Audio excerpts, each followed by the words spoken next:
Tenha paciência em relação a tudo que não está resolvido em seu coração. E ame as próprias perguntas, como quartos fechados e como livros escritos em uma língua estrangeira. Não investigue agora as respostas que não lhe podem ser dadas, porque não poderia vivê-las. E é disto que se trata, de viver tudo. Viva agora as perguntas. Talvez passe gradativamente em um belo dia sem perceber a viver as respostas. Este é um trecho do Rilke, do Cartas a um Jovem Poeta. Até porque eu ando muito pensativa. Como se jogar na rede? Conhecimento bom é conhecimento compartilhado, mas o que eu tenho para ofertar? O que eu quero devolver para o mundo? O que eu quero aprender? Por que mesmo eu me inscrevi no MOL? Foi por essas e outras perguntas que eu, fé imperatrice, moleira repetente, resolvi compartilhar com a rede conversas com outros moleires.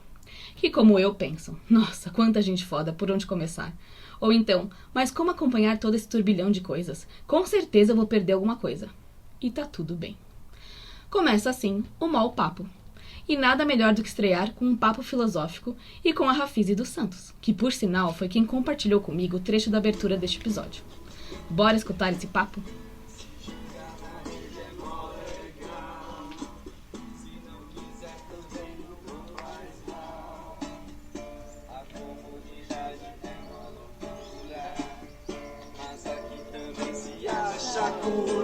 Vem cá, molecada, é mole, moleza de morrer. Tá tudo beleza, vem cá, molecada, é mole, moleza de morrer. Tá tudo beleza. Eu queria começar o MOL Papo perguntando pra você, né, Rafi? Primeiro, cara, quem é você? Assim, se você fosse se descrever numa frase, num parágrafo, porque você é múltipla, eu olho seu carômetro e falo, socorro, olha que mulher poderosa. Mas como você se apresenta, assim, né? Como é que você, tipo, vou conhecer alguém, o que você fala? Quem é você? Começa com uma pergunta já altamente filosófica que eu poderia ficar horas falando. Quem é você? Ninguém descobriu ainda, em 2.500 anos de filosofia, história da filosofia, ninguém tem essa resposta, né? Então, né? Se for para dizer um pouco aí sobre o que eu tenho feito e que processos eu tenho vivido, né? Que é um pouco da coxa de retalhos que atualmente responde quem nós somos, né? De uma forma mais... Eu sou filósofa de profissão, né? Eu fiz mestrado em filosofia da ciência e teoria do conhecimento. Então, eu acho que naquela época eu nem sabia que eu era uma profissional da aprendizagem, mas algo intuitivamente já me levava para aí, porque eu tinha uma curiosidade bem grande assim, em estudar como as pessoas conhecem as coisas.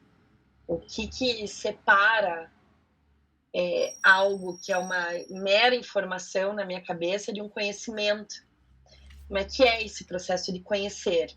Né? E eu tinha uma inquietação filosófica com isso, assim. Então eu decidi encarar esses estudos e, enfim, assim, a filosofia, eu segui por um caminho não tradicional dentro da filosofia, porque o caminho tradicional seria eu ser uma professora dentro de uma universidade e só, né? E por um tempo eu fiz isso, eu dei aula, né? Eu dou aula na universidade até esse ano, assim, tá? Eu dou aula no curso de Direito, mas eu tive uma carreira 100% acadêmica até 2019. Não é 100%, né? Porque eu também fazia outras coisas, mas eu tinha uma dedicação grande na academia e aí eu coordenei cursos, né, na universidade, mas eu coordenei cursos de inovação. Me convidaram para fazer isso dentro da universidade. Eu falei, galera, vocês estão loucos, né? Olha para quem eu sou. E daí, justamente por isso, né? Eles falavam, não, mas olha as tuas aulas, não tem como você coordenar um curso tradicional. E aí eu coordenei a primeira pós-graduação que existiu aqui na minha cidade. E isso foi bastante interessante, porque foi isso que me jogou no mundo das empresas, no mundo corporativo, né? E aí que foi interessante ver que existe uma demanda muito grande por profissionais da filosofia dentro do mercado de trabalho, né? Existe uma demanda grande. por pessoas que tenham as habilidades que um profissional da filosofia treina diariamente, que é a capacidade de fazer boas perguntas, circunscrever bem um problema, para depois saber como resolver. O primeiro passo para a gente trabalhar a habilidade de orientação a resultados, solução de problemas, é saber que problema a gente vai resolver, né? Um problema real. Pensamento crítico, boas habilidades que são ditas humanas, né? As que são ditas soft skills. Eu tenho um problema sério com esse termo, mas, enfim, né? É o termo que é utilizado no mercado e tal. Então, são habilidades que são bem interessantes, né, para o mundo do trabalho. E aí eu fui ficando, e aí ali eu fui ficando, menina, entendeu? Tipo, né? E comecei a trabalhar com educação corporativa, essa coisa de aprendizagem para adultos, que é o que eu faço hoje, né? E deixa eu ver o que mais, assim, fora isso, né, nesse período do mestrado, eu também fui me descobrindo feminista, né? Eu acho que a minha história ela é indissociável assim do feminismo, porque a filosofia é o curso mais masculinizado que a gente tem hoje dentro da graduação, mais masculinizado que as engenharias, que são ditas e comumente são vistas como masculinizadas, né? Então a gente tem uma presença muito maior de homens, né? Na minha linha de pesquisa, no ano que eu passei no mestrado, eu era a única mulher da minha linha de pesquisa. Então, foi um trabalho bastante solitário, né? E aí, assim, o feminismo foi uma emancipação, assim, para mim, né? Foi uma ferramenta de me emancipar profissionalmente, porque isso é uma coisa também, né? O que dizem para você que você tem que fazer no mestrado, em termos de carreira, isso geralmente é dito por homens brancos que não têm a carga do trabalho doméstico, não tem a carga do cuidar, pensando aí em tarefas, né, como maternidade, etc. Isso não é uma questão para eles. Daí é muito fácil dizer que você tem que se dedicar 10, 12 horas para estudar, para passar num concurso numa universidade federal. Na minha vida, isso nunca foi assim, né? Na minha quebrada, não tem isso. Então, assim, né? E foi desculpa interromper, né? Foi nesse momento que você... Porque eu vi que você tem um TED, né? Sensacional. E que você conta um pouco desse lugar das mulheres na filosofia e desse lugar de como o mundo pode se transformar se ele for lido e de alguma forma, né? Sei lá, balizado por essas lentes dessas mulheres e até incrível que você traz alguns exemplos. Foi a partir desse mestrado, ou desse estudo, ou dessa provocação interna sua ao se deparar com esse mundo com menos mulheres que levou para essas reflexões, assim, esse lugar de... Ou não, nada a ver, foi só uma coisa que aconteceu? Foi depois do mestrado, guria, porque eu concluí o mestrado me sentindo inadequada, sabe? Você só tava com aquele desconforto, falando, gente, não sei se isso aqui é pra mim, esse negócio, eu não sabia dizer o que era. E aí, o que aconteceu? Que você olhou e falou, nossa... Então, eu inclusive fiz um papo com a Datise sobre mestrado e eu encorajei ela a fazer o mestrado, porque eu acho que mesmo que seja desconfortável, a gente tem que fazer, sabe? Eu acho que a gente precisa ocupar esses lugares hoje, né? Porque existe uma questão estrutural que a gente precisa falar antes de falar de desescolarização, né? Porque a academia hoje, ela é um ambiente de reflexividade, bem ou mal, a gente curtindo o que acontece lá dentro ou não, né? E a gente precisa pensar nas questões sociais, então existem inúmeras pessoas que nem sequer tiveram acesso à academia para criticá-la. Quem que pode criticar a academia? Quem passou por ela. E aí, quando a gente fala de um país cheio de desigualdades sociais como o Brasil, então a gente primeiro precisa garantir o acesso para essas pessoas, para depois entrar com discussões importantes sobre, que eu concordo, formatos tradicionais de ensino, machismo, assédio intelectual, entende? Mas então, assim, por tudo isso para justificar o quê? Eu fui até o final me sentindo inadequada mesmo e pensando, como é que eu posso voltar aqui e fazer a diferença? Que eu acho que esse é o papel do moleiro, da pessoa moleira. Porque a gente vai implodir o prédio de dentro, não é fora das estruturas. Falar fora das estruturas tradicionais é falar para quem já está evangelizado. Isso não muda muita coisa. Aproveitando né? esse lugar que falar dentro. Que eu gostei bastante, né? Desse papel do mall e de implodir. Uhum. Como é que você fez essa virada e como você chegou também, sabe? Isso. E aí, o que aconteceu, né? Na pandemia, eu fui apresentada a um grupo de mulheres chamado Rede de Mulheres Filósofas. Aí eu falei, caralho, elas existem, né? Tipo, falei, meu Deus, que massa! Eu vi um post no Instagram da Rede de Mulheres Filósofas.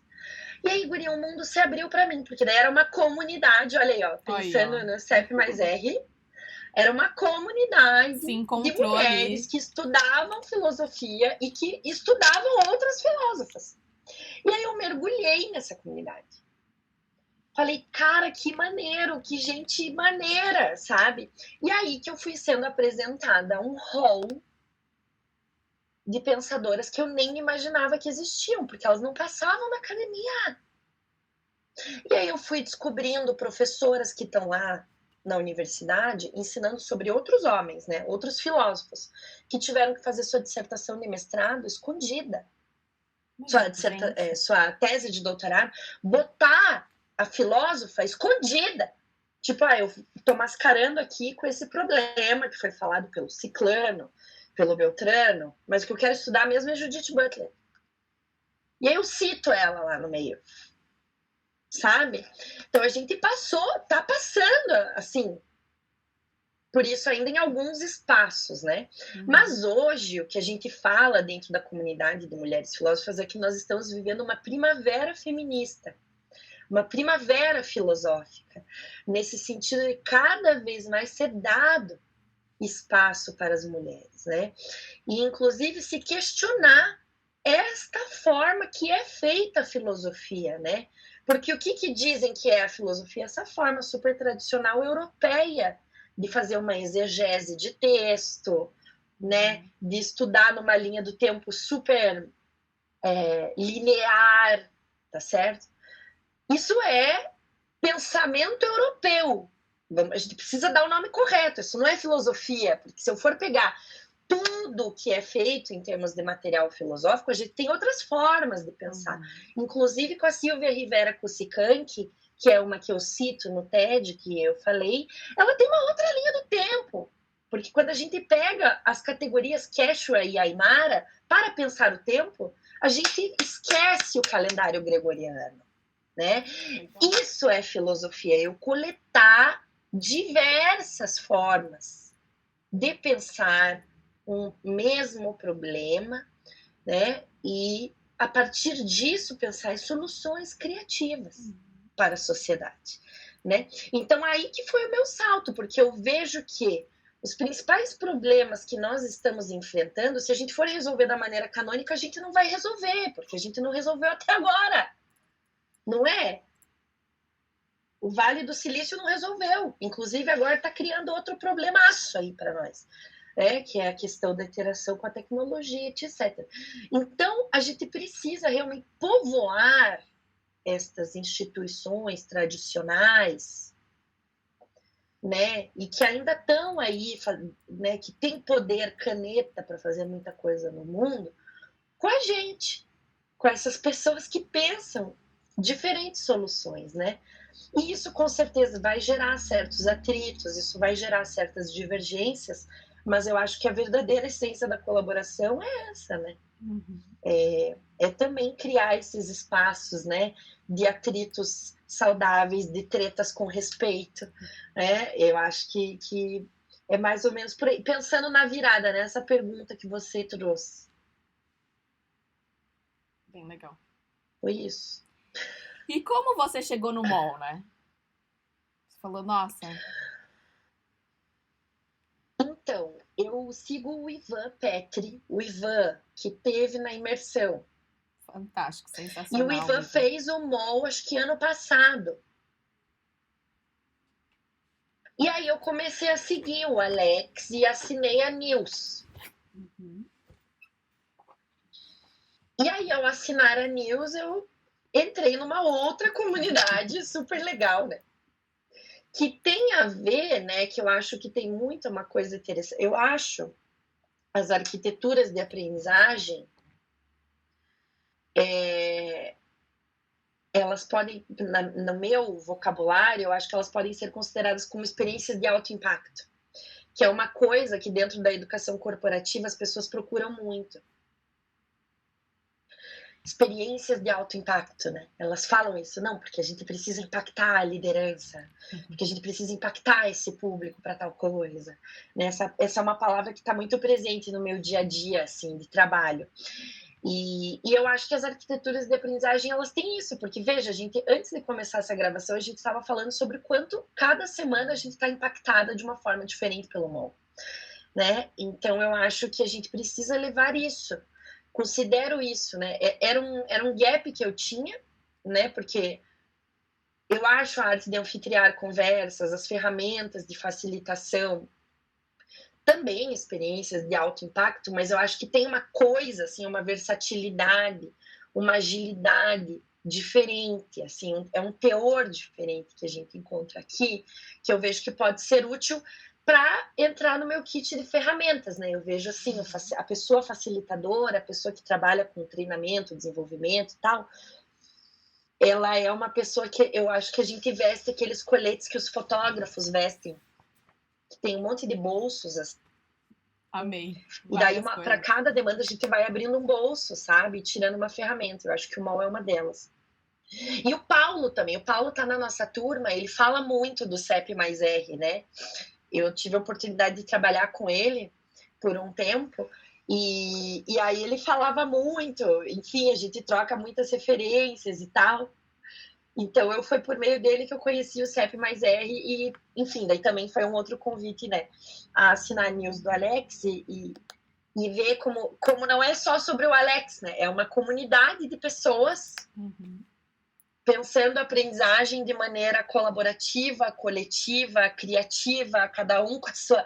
Eu acho fantástico, a gente tem pessoas nunca vi uma diversidade tão grande de realidades pensando junto, né? Então, foi assim que eu cheguei no MOL, por meio da comunidade, né? E é super interessante, né? E a gente, de fato, tava falando e provocando que foram 4, acho, né, encontros, e cada um ressoa de um jeito, já teve pedido em oferta, inclusive, né? Foi assim que eu caí na sua oferta e falei, gente, preciso falar com a Rafa. E ontem a gente falou um pouquinho até de curiosidade, de um pouquinho, né, do que move a gente, propósito e coisas assim.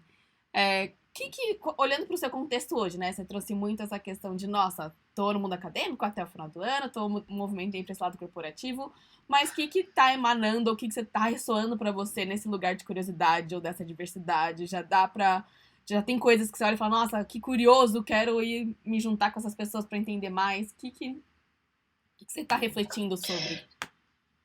Não sei, eu vou dizer o que ficou vivo, assim, não sei se vou responder a tua pergunta, mas eu vou dizer o que fica vivo para mim do curiosidade, né? A minha escolha pela filosofia foi justamente escolher o curso que mais sanasse a minha curiosidade, né? Eu tinha 17 anos, a minha mãe queria me matar. Falou assim, meu Deus, olha qual é o critério que essa doida está pautando uma escolha enorme, né? Que é a escolha de, sei lá, fazer um vestibular e tal, né? E eu fiz totalmente pautada na minha curiosidade. Falei, bom, qual é o curso que vai me dar a chance de estudar a maior quantidade de coisas que eu tenho curiosidade hoje no mundo? E daí só podia ser filosofia, né, pra mim, assim. Pra mim era muito óbvio isso. E aí eu lembro que eu tava super insegura, e daí teve uma professora minha chamada Carmen, no terceirão, ela era de geografia. E ela disse assim pra mim, sabe, Rafa, que eu fiquei pensando na tua escolha, né, de fazer filosofia, e ela disse assim pra mim, se você realmente gosta muito e tá muito curiosa, você vai ser a melhor no que você vai fazer. E você vai fazer com excelência e vai dar tudo certo, não tenha medo. Imagina, eu tinha 17 anos, hoje eu tenho quase 33 e eu consigo ver essa professora na minha frente dizendo isso toda vez que eu preciso tomar coragem para fazer um negócio, sabe? Então, assim, eu confio muito na curiosidade como uma grande ferramenta para eu fazer o meu melhor.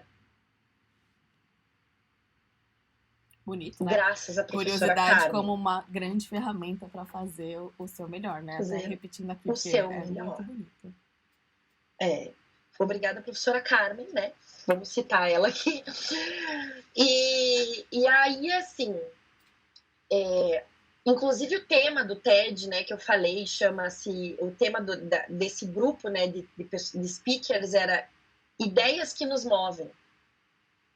Eu acho a curiosidade isso. É uma coisa que move as pessoas. Né? Quando você tá num date, com fogo no rabo, querendo... Você quer conhecer outra pessoa, é curiosidade, é desejo, sabe? Eu acho que tudo meio que orbita perto, assim, curiosidade, desejo, tesão, sabe? Eu acho que tá tudo mesmo numa mesma familhinha, assim. E eu acho que é assim que ressoa para mim, né? A curiosidade, né? E atualmente, falando da filosofia e tudo mais, eu tenho deixado, né, os meus estudos filosóficos serem guiados pela primeira vez pela minha curiosidade, né? Então, eu não estou estudando nada dentro de moldes formais de ensino, né? Não estou fazendo um doutorado, nada. Mas estou estudando filosofia a partir daquilo que me dá curiosidade. E tem sido muito interessante, porque é uma outra relação, né? Porque eu venho dessa relação super rígida, tradicional, caixinha, prazo, escrita, exaustão, né?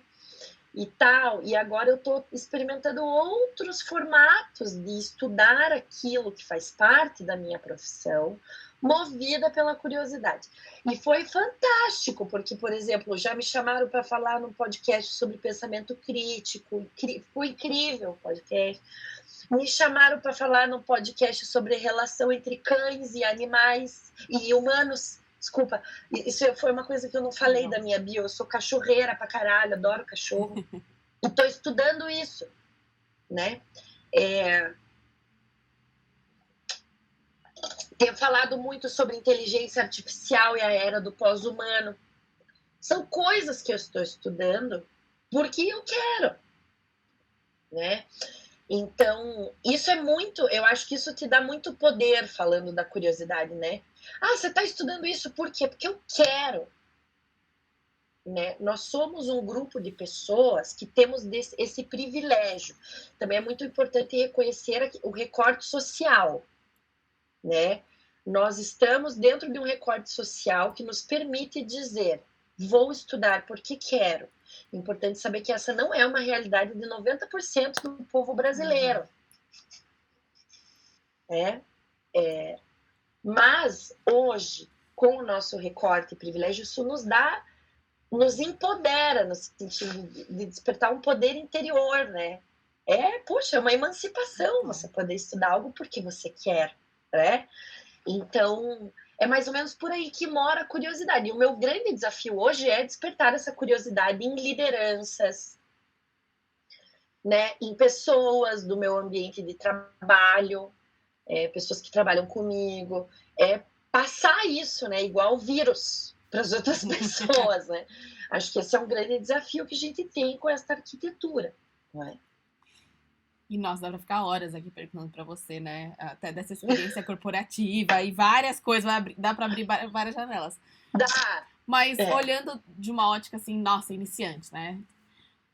Me atrair pelo lugar de filosofia não, né, sei lá, pra quem nunca pensou nisso, quero começar a entender mais sobre isso, sobre a arte de perguntar. Que dica você dá pra quem tá começando, assim? Tem alguma forma?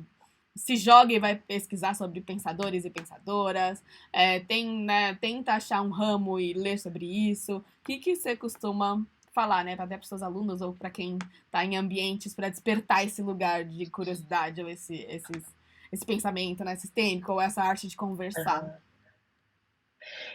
Olha, Aí eu vou fazer a lição de casa aqui, tá? Sempre que me perguntam sobre isso, eu digo, leia o Sócrates, mesmo, sabe? Leia o Sócrates. Porque o Sócrates, né? Na verdade, como é que você vai ler o Sócrates, né? O Sócrates, ele, contando curiosidade sobre ele aqui, porque ele é uma figura, né? O cara é uma figura, o cara é quase uma entidade dentro da filosofia, né? Ele não deixou nada escrito. Toda a filosofia que ele fez dentro da sua própria rede, né?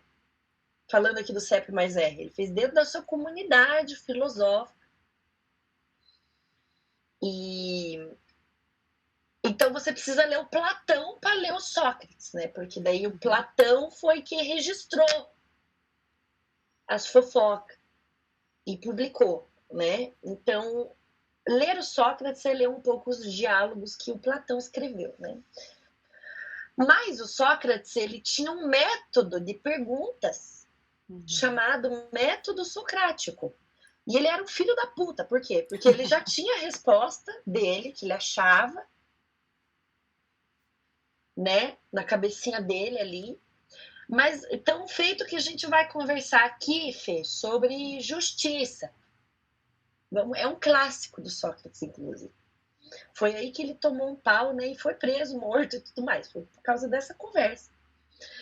E aí ele falou, bom, então vamos lá, né? A primeira coisa que nós temos que fazer para falar sobre justiça é ouvir o que as pessoas pensam a respeito.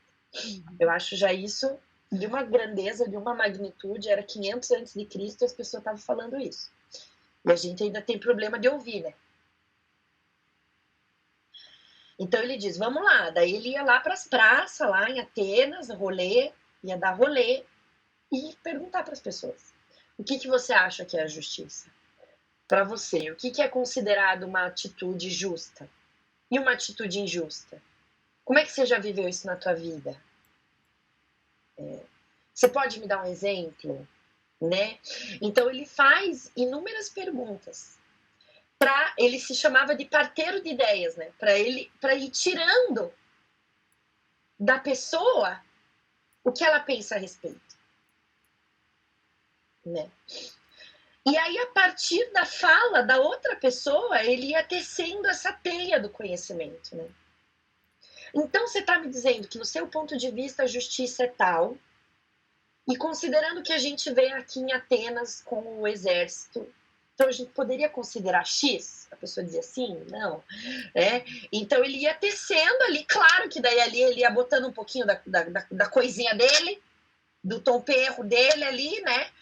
E no final ele fazia, por exemplo, ou a pessoa perceber as contradições do próprio pensamento dela.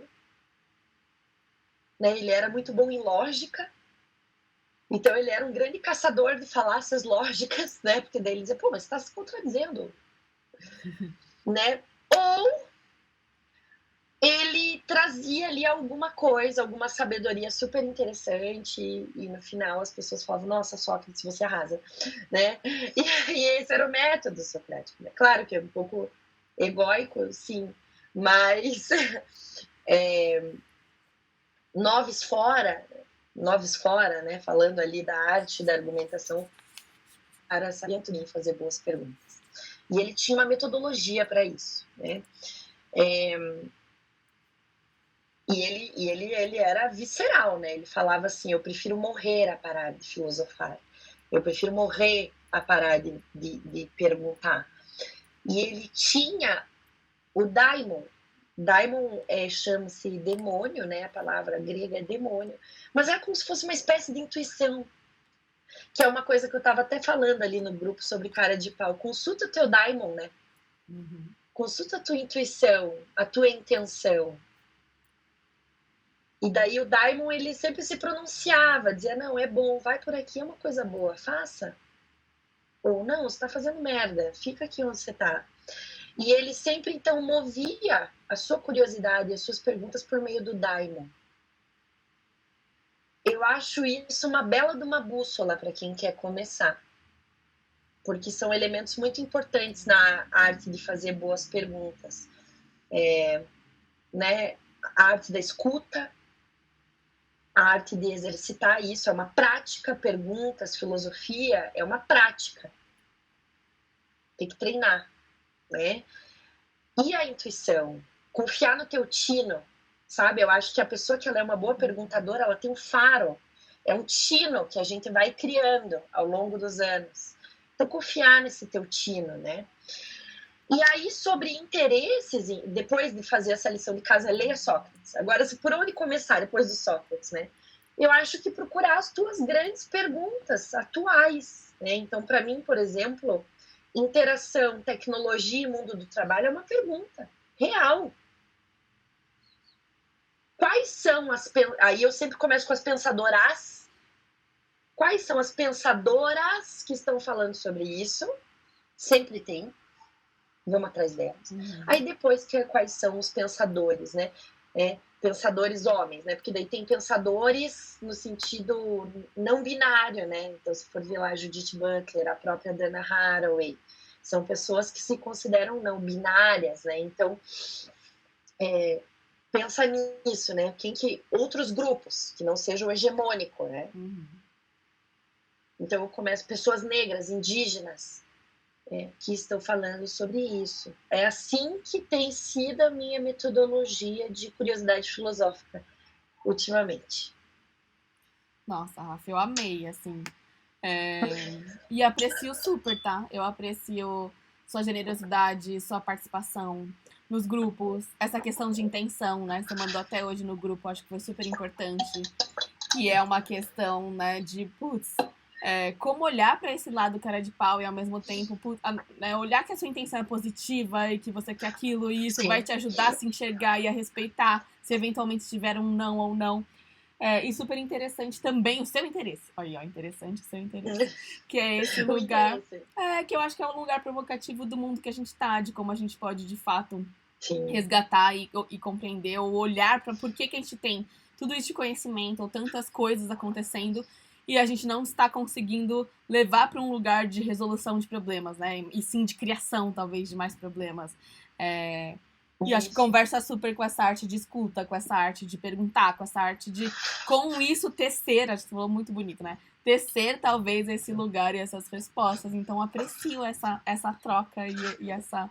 Né? E você trazer, assim, com esse coração aberto e essa energia, né? Acho que dá pra...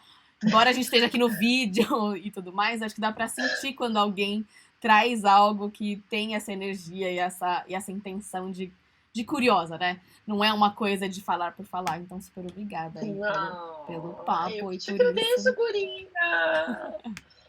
Eu adoro falar sobre isso. Eu acho que a gente precisa pulverizar mais, assim, sabe? Eu acho que o MOL, ele nos dá uma grande oportunidade, assim, tá lá no carômetro, né? No que você é faixa preta. E eu acho que aqui no MOL a gente tem uma oportunidade de, sem medo, e buscar as conversas nas quais a gente é faixa branca e com humildade aprender, né? Então, ontem eu estava aprendendo muito, né, sobre isso lá nos nossos grupos e tal. E também ter a oportunidade de falar aquilo que a gente sabe, né, também, sem medo. Eu acho que isso é uma grande oportunidade também. E fico muito feliz, assim, que a minha oferta tenha, de alguma forma, colaborado até para você ter coragem de pôr esse projeto no mundo, né, de tipo, quero gravar, quero pulverizar esse conhecimento, enfim, assim, conta comigo e, nossa, que tesão, assim, vamos trabalhar junto, né? Bora junto, pessoal.